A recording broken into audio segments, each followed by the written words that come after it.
बिस्मिल्लाहिर्रहमानिर्रहीम। अस्सलाम वालेकुम माय यूट्यूब फैमिली। आज मैं एक बहुत मज़े की रेसिपी के साथ आप सबके पास आई हूँ।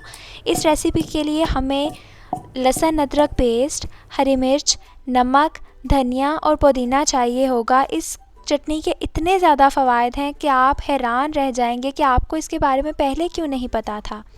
सारे फ़वाइद जानने के लिए वीडियो को लास्ट तक ज़रूर देखिएगा। और हम लोग इसके अंदर धनिया और पुदीना भी डालेंगे। उससे पहले हम लोग इसके अंदर ज़ीरा और अनारदाना डालेंगे। अनारदाना मैंने कुछ देर के लिए भिगो कर रखा था ताकि ये पीसने में आसान रहे। इस चटनी का सबसे ज़्यादा फ़ायदा यूरिक एसिड वाले मरीज़ों के लिए है। उनकी हड्डियों का दर्द ये चटनी गायब कर देती है। इसके अलावा इस चटनी को हाजमे के मरीज़ जो हैं वो इस्तेमाल कर सकते हैं और आप इसको बहुत तरीक़ों से इस्तेमाल कर सकते हैं। आप इसे सहरी में इस्तेमाल कर सकते हैं दही के साथ, और आप इसको अफ्तारी में इस्तेमाल कर सकते हैं दही भल्लों के अंदर डालकर। इसका ज़ायका माशाल्लाह बहुत अच्छा होता है।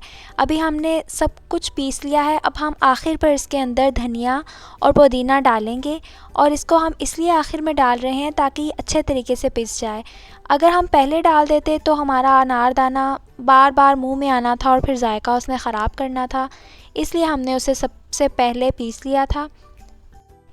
आप इस चटनी को रमज़ान के आने से पहले बनाएं और हर अशरे में आप नहीं बना लें। ये 10 दिन तक बिल्कुल आराम से रहेगी। आप इसको एक दफ़ा बनाएंगे और मुझे बार बार दुआओं में याद रखेंगे कि आप लोगों को इस चटनी का पहले क्यों नहीं पता था। ये चटनी बहुत फ़ायदेमंद है। इस चटनी को खाने के बनाने के बहुत से फ़ायदे हैं।